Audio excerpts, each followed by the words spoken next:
सीताराम दोस्तों, अगर ये व्लॉग आप देख रहे हैं तो ये कोई इत्तेफाक नहीं है। नरसिंह भगवान आपके घर आकर आपको अपने दर्शन देना चाहते हैं। वो मैं आपको व्लॉग में बताऊंगा कि कैसे। बाकी ये कि नरसिंह भगवान इस मंदिर में शांत स्वरूप में विराजित हैं। इनकी पूरी कहानी बताऊंगा मैं आपको व्लॉग में आगे।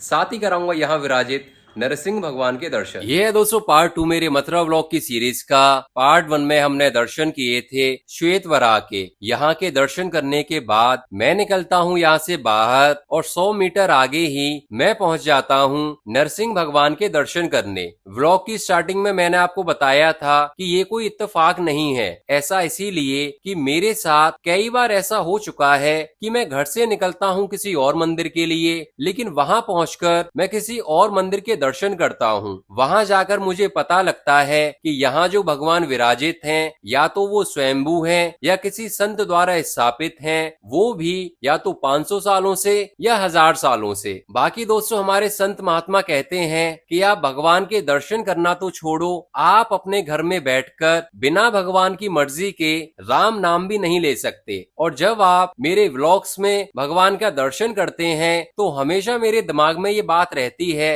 कि जिसके भाग्य में होंगे या जिसको भगवान स्वयं दर्शन देना चाहेंगे उसी के घर जाकर आज उनको दर्शन देंगे। तो ये था दोस्तों पीछे का रहस्य। अब पंडित जी आपको बताएंगे कि नरसिंह भगवान यहाँ कब से विराजित हैं। ये 500 वर्ष से पुरानी प्रतिमा है नरसिंह भगवान की। अच्छा। क्योंकि यहीं से ये प्रकट है, ये कहीं से आई नहीं है, गई नहीं है। और इसका देखा जाए तो कोई इतिहास नहीं है। 500 वर्ष तो हम ये अपने पूर्वों के हिसाब से कह रहे हैं कि 5-7 हमारा 7 पीढ़ी सेवा करती चली आ रही है। तो ये 500 वर्ष हम इसलिए गिन रहे हैं, लेकिन प्रतिमा का कोई वो नहीं है कि कब से है ये।